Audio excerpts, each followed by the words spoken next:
Hi everyone, I thought I'd do a quick video for you today on how you can understand how your camera's exposure meter works and what it does. Now the three settings that your camera uses to work out if an exposure is correct or not is your ISO, your shutter speed and your aperture. Now these all work in relation to each other, where if one peaks, the others will suffer with it. And as you move one way, it'll all shift with it, the exposure will change. Now that might sound confusing, but let me just explain something to you. If your exposure, imagine it as a bucket, a full bucket of water. Now to get that full bucket of water, you need, obviously, your bucket. Now how big this bucket is could be your ISO. So if you have an ISO of 100, you've got a very, very, very big bucket.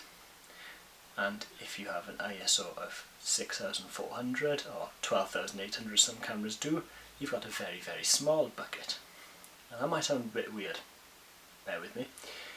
And if you have your aperture as how big your garden hose is, as you're going to hose the water into the bucket. So if you have a very wide aperture, you're going to have a very thick hose. If you have a small aperture, you're going to have a very small hose. Simple, yeah? And your shutter speed, you'd have that as how long it takes to fill up your bucket to get your correct exposure. So let me go through that again. Your ISO is your bucket, your aperture is how big your hose is, and your shutter speed is how long it takes to fill up the bucket to obtain the correct exposure.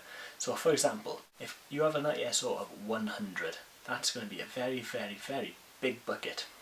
Because at ISO 100, your sensor isn't very sensitive to light, so you need a lot of light to fill it up, hence a lot of water to fill up the bucket.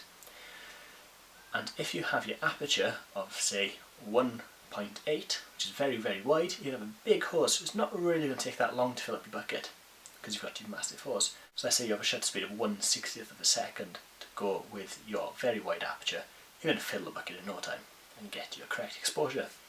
Whereas if you have an ISO of 100 with an aperture of say 22, which will be a very, very thin hose, it's going to take you quite a few seconds of shutter speed to fill up your bucket.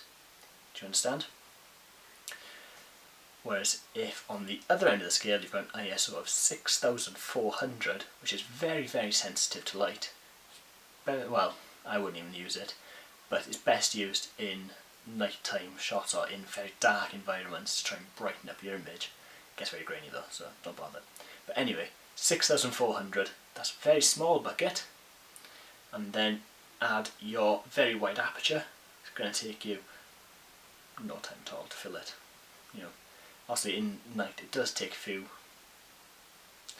at night it does take a little bit longer to get the correct exposure, obviously because there's a lack of light around.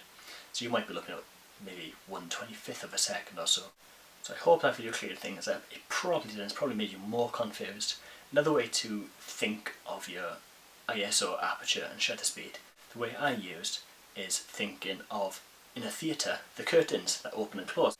If you have a really wide aperture, so very wide curtains, as soon as they open they're going to let in a lot of light. Whereas if you had a very small aperture and you've got really thin curtains, when they open they're not going to let in a lot of light.